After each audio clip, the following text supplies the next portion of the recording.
Le mystère des longs règnes en Afrique. Une lecture spirituelle. En Afrique, certains présidents semblent s'asseoir sur le trône du pouvoir comme des rois d'un autre temps, régnant des décennies durant. Pourquoi? La politique seule ne suffit pas à expliquer ce phénomène. La spiritualité africaine, enracinée dans des croyances profondes, offre une autre perspective.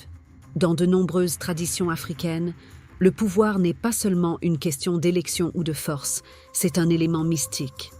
On pense que certains dirigeants sont choisis par les esprits ou bénédiciés par les ancêtres. Ils deviennent alors les dépositaires d'une énergie qui les rend presque indélogeables. Leur longévité au pouvoir serait ainsi un signe de protection spirituelle, une manifestation d'une mission qui dépasse le simple cadre humain. Beaucoup de chefs d'État en Afrique consultent des marabouts, des devins et des féticheurs. Certains portent des gris-gris, font des sacrifices ou suivent des rituels secrets pour renforcer leur emprise.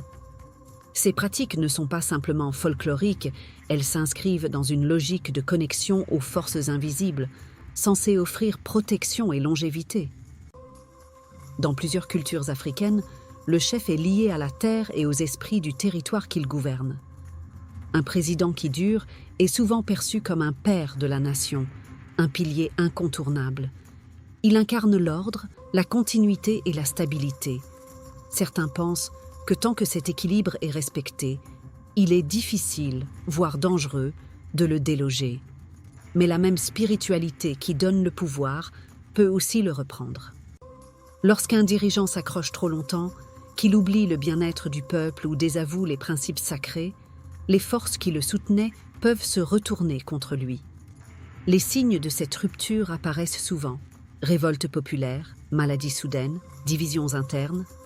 Ainsi, la longévité d'un président africain ne serait pas seulement le fruit de stratégies politiques ou de coercition, mais aussi le reflet d'une dimension mystique. Tant qu'il est en harmonie avec les forces invisibles, il demeure inamovible. Mais lorsqu'il dévie de son chemin, le cycle du pouvoir s'inverse inévitablement. Dans ce jeu subtil entre le visible et l'invisible, entre la politique et la spiritualité, la véritable question reste: jusqu'à quand un homme peut-il défier le destin ?